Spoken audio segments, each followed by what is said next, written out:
हर हर महादेव दोस्तों। आज से हम शुरू करेंगे शिव पुराण की पहली संहिता विद्वेश्वर संहिता। पहला अध्याय पाप नाशक साधनों के विषय में प्रश्न। दोस्तों, कई सारे लोग हमारे शास्त्र के ऊपर सवाल उठाते हैं और कहते हैं कि जो भी शास्त्रों में लिखा है वो मनगढ़ंत कहानियाँ हैं या मन से लिखा हुआ है और उसमें बिल्कुल भी सच्चाई नहीं है। विद्वेश्वर संहिता के पहले अध्याय में उन सभी पापों का वर्णन है जो आज हमें सुनने को और देखने को मिलता है। तो आइए शुरू करते हैं पहला अध्याय, जो आदि से लेकर अंत में है, नित्य मंगलमय है, जो आत्मा के स्वरूप को प्रकाशित करने वाले हैं, जिनके 5 मुख हैं और जो खेल खेल में जगत की रचना, पालन और संहार तथा अनुग्रह एवं तिरोभाव रूप 5 प्रबल कर्म करते हैं, उन सर्वश्रेष्ठ अजर अमर उमापति भगवान शंकर को मैं मन ही मन नमन करता हूँ। व्यास जी कहते हैं, धर्म का महान क्षेत्र जहाँ गंगा यमुना का संगम है, उस पुण्यमय प्रयाग जो ब्रह्मलोक का मार्ग है, वहाँ एक बार महातेजस्वी महाभाग महात्मा मुनियों ने विशाल यज्ञ का आयोजन किया। उस ज्ञान यज्ञ का समाचार सुनकर पौराणिक श्रोमणि व्यास जी के शिष्य सूत जी वहाँ मुनियों के दर्शन के लिए आए।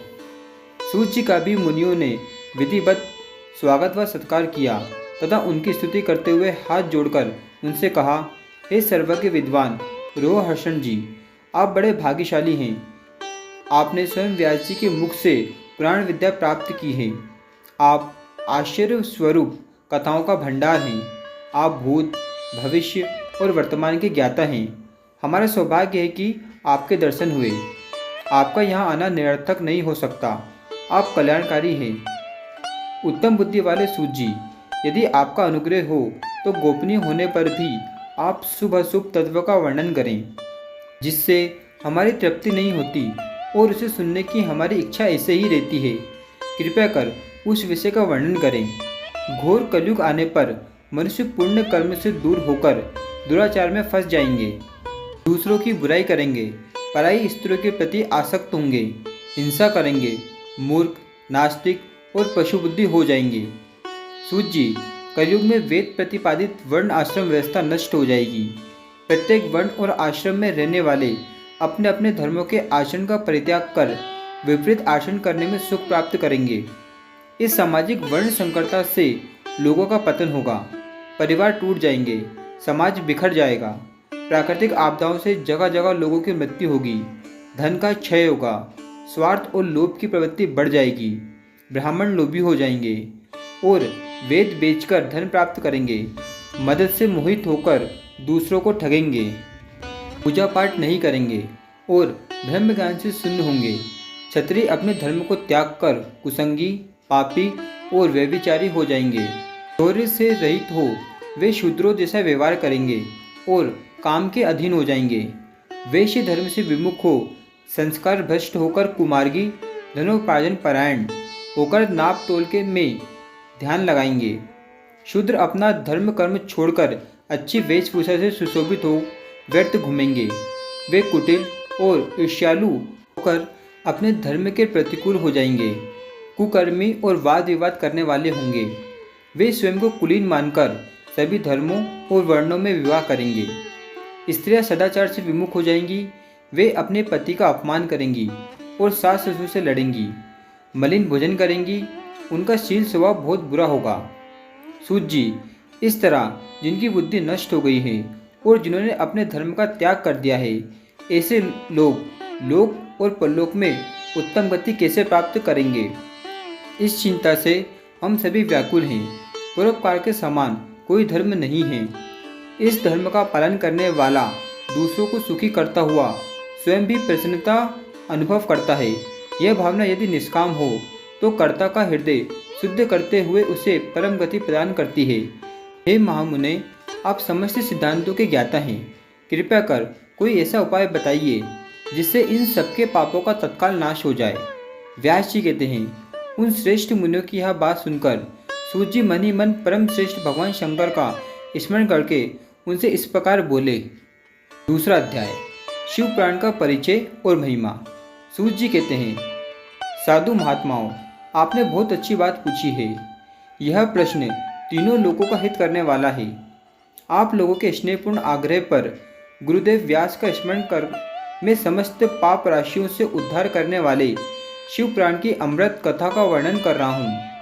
ये वेदांत का सार सर्वस्व है। यही परलोक में परमार्थ को देने वाला है तथा दुष्टों का विनाश करने वाला है। इसमें भगवान शिव के उत्तम यश का वर्णन है। धर्म, अर्थ, काम और मोक्ष आदि पुरुषार्थों को देने वाला पुराण अपने प्रभाव की दृष्टि से वृद्धि तथा विस्तार को प्राप्त हो रहा है।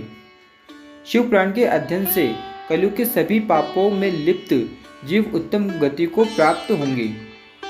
इसके उदय से ही कलयुग का उत्पात शांत हो जाएगा। शिव पुराण को वेद तुल्य माना जाएगा। इसका प्रवचन सर्वप्रथम भगवान शिव ने ही किया था। इस पुराण के 12 खंड या भेद हैं। ये 12 संहिताएं हैं: विद्वेश्वर संहिता, रुद्र संहिता, विनायक संहिता, उमा संहिता, सहस्त्र कोटि रुद्र संहिता, एकादश रुद्र संहिता, कैलाश संहिता, शतरुद्र संहिता, कोटि रुद्र संहिता, मात्र संहिता, वायव्य संहिता तथा धर्म संहिता। विद्वेश्वर संहिता में 10,000 श्लोक हैं।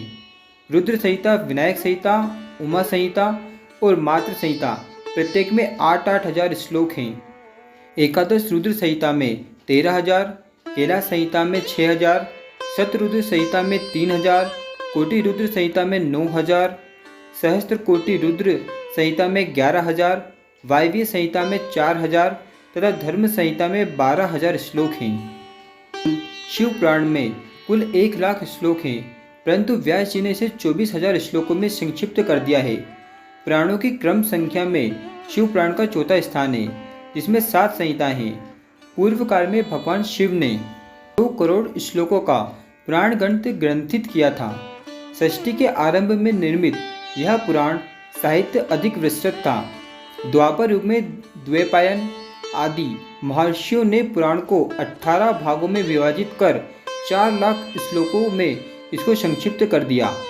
इसके उपरांत व्यास जी ने 24,000 श्लोकों में इसका प्रतिपादन किया। यह वेद तुल्य पुराण विद्वेश्वर संहिता, शतरुद्र संहिता, कोटि रुद्र संहिता, उमा संहिता, कैलाश संहिता और वायव्य संहिता नामक 7 संहिताओं में विभाजित है। यह 7 संहिताओं वाला शिव पुराण वेद के समान प्रामाणिक तथा उत्तम गति प्रदान करने वाला है।